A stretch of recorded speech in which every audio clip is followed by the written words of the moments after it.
ನಕ್ಷತ್ರಗಳು ಮತ್ತು ಗ್ರಹಗಳ ನಡುವಿನ ಪ್ರಮುಖ ವ್ಯತ್ಯಾಸವೇನು? ಆಪ್ಷನ್: ನಕ್ಷತ್ರಗಳು ಸ್ವಂತ ಬೆಳಕನ್ನು ಹೊಂದಿವೆ, ಆದರೆ ಗ್ರಹಗಳು ಹೊಂದಿಲ್ಲ. ಗ್ರಹಗಳು ಅನಿಲದಿಂದ ಮಾತ್ರ ಮಾಡಲ್ಪಟ್ಟಿವೆ. ಗ್ರಹಗಳು ನಕ್ಷತ್ರಗಳಿಗಿಂತ ದೊಡ್ಡದಾಗಿರುತ್ತದೆ. ನಕ್ಷತ್ರಗಳು ಗ್ರಹಗಳ ಸುತ್ತ ಸುತ್ತುತ್ತವೆ.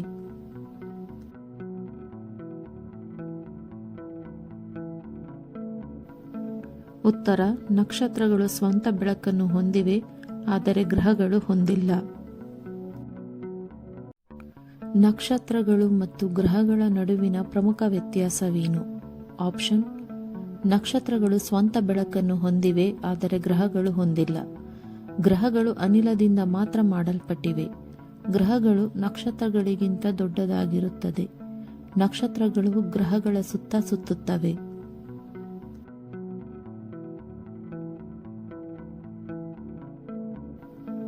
ಉತ್ತರ: ನಕ್ಷತ್ರಗಳು ಸ್ವಂತ ಬೆಳಕನ್ನು ಹೊಂದಿವೆ, ಆದರೆ ಗ್ರಹಗಳು ಹೊಂದಿಲ್ಲ.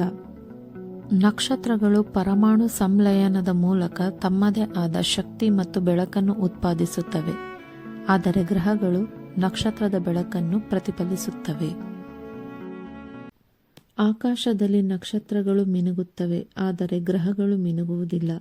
ಇದಕ್ಕೆ ಕಾರಣವೇನು? ಆಪ್ಷನ್: ಗ್ರಹಗಳು ಸೂರ್ಯನ ಬೆಳಕನ್ನು ಹೊಂದಿರುವುದಿಲ್ಲ. ಗ್ರಹಗಳು ಭೂಮಿಗೆ ಹತ್ತಿರವಿರುವುದರಿಂದ ಅವು ಮಿನುಗುವುದಿಲ್ಲ. ನಕ್ಷತ್ರಗಳು ಯಾವಾಗಲೂ ಚಲಿಸುತ್ತಿರುತ್ತವೆ. ಗ್ರಹಗಳು ಗಾಜಿನಿಂದ ಮಾಡಲ್ಪಟ್ಟಿರುತ್ತವೆ.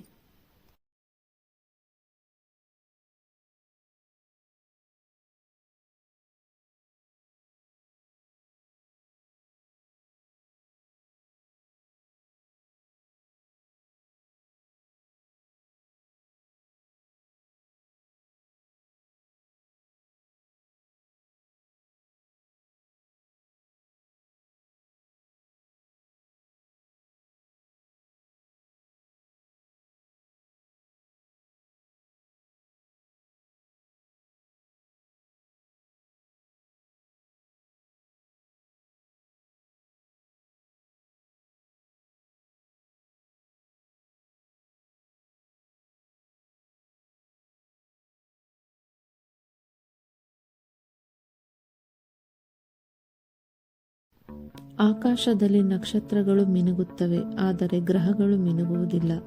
ಇದಕ್ಕೆ ಕಾರಣವೇನು? ಆಪ್ಷನ್: ಗ್ರಹಗಳು ಸೂರ್ಯನ ಬೆಳಕನ್ನು ಹೊಂದಿರುವುದಿಲ್ಲ. ಗ್ರಹಗಳು ಭೂಮಿಗೆ ಹತ್ತಿರವಿರುವುದರಿಂದ ಅವು ಮಿನುಗುವುದಿಲ್ಲ. ನಕ್ಷತ್ರಗಳು ಯಾವಾಗಲೂ ಚಲಿಸುತ್ತಿರುತ್ತವೆ. ಗ್ರಹಗಳು ಗಾಜಿನಿಂದ ಮಾಡಲ್ಪಟ್ಟಿರುತ್ತವೆ.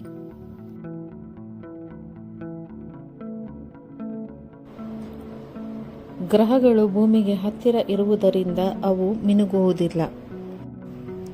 ಗ್ರಹಗಳು ನಮಗೆ ಹತ್ತಿರ ಇರುವುದರಿಂದ ಅವು ನಕ್ಷತ್ರಗಳಂತೆ ಬಿಂದು ಮೂಲವಾಗಿರದೆ ವಿಸ್ತೃತ ಮೂಲ ರೂಪಗಳಂತೆ ಕಾಣುತ್ತವೆ. ಆದ್ದರಿಂದ ವಾಯುಮಂಡಲದ ಬದಲಾವಣೆಗಳು ಅವುಗಳ ಮೇಲೆ ಅಷ್ಟಾಗಿ ಪರಿಣಾಮ ಬೀರುವುದಿಲ್ಲ. ನಕ್ಷತ್ರಗಳು ಮುಖ್ಯವಾಗಿ ಯಾವ ಪದಾರ್ಥಗಳಿಂದ ಮಾಡಲ್ಪಟ್ಟಿವೆ?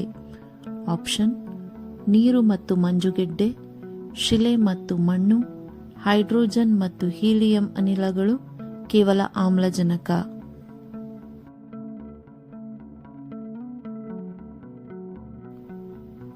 ಹೈಡ್ರೋಜನ್ ಮತ್ತು ಹೀಲಿಯಂ ಅನಿಲಗಳು. ನಕ್ಷತ್ರಗಳು ಅತಿ ಹೆಚ್ಚಿನ ತಾಪಮಾನದ ಹೈಡ್ರೋಜನ್ ಮತ್ತು ಹೀಲಿಯಂ ಅನಿಲಗಳ ಬೃಹತ್ ಗೋಳಗಳಾಗಿವೆ.